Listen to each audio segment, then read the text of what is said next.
Lost for 1,000 years under the sands, the great Roman cities of North Africa were only rediscovered in the late 17th century, when they were plundered for their marble.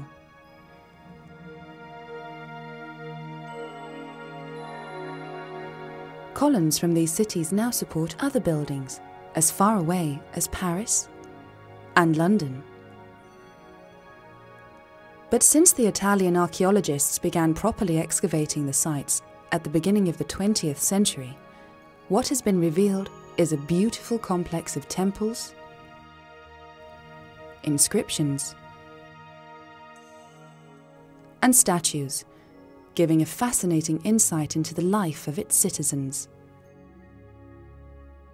Remarkably, it has also uncovered some of the names and faces of the people who built these magnificent buildings. From these chaotic piles of stone and marble, like a gigantic jigsaw puzzle, some of these imposing structures have been superbly restored.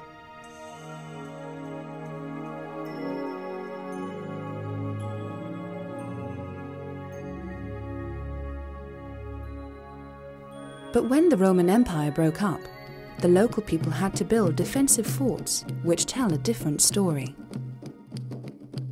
The old oasis city of Gadamesh, on the very edge of the Sahara Desert, with its labyrinth of intricate alleyways, mysterious courtyards, and cultivated fields. The focal point for the camel caravans that cross the desert from the south.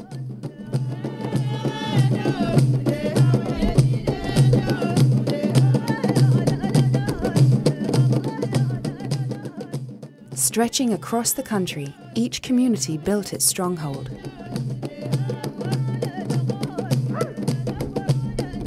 These fortified castles have stood for nearly 1,000 years as a tribute to their builders. The program tells the story of the rediscovery of the Libyan settlements of North Africa by the Europeans in an era when Tripoli was a base for the Corsair pirates.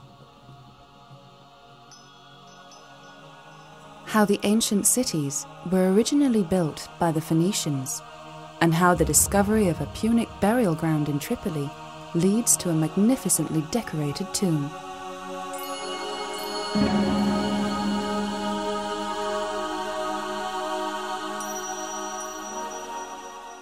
And looks at an intact Roman villa, rediscovered on the shores of the sea, where its 2,000-year-old decorations and mosaics are still to be seen, miraculously surviving the centuries spent under the sand.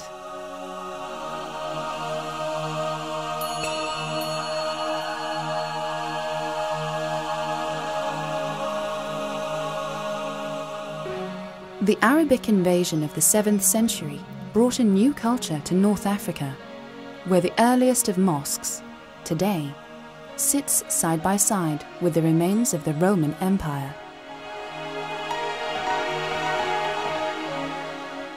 Concealed by the sands for 1,000 years, and until recently hidden by political developments, these ancient images of Libya are once again being rediscovered.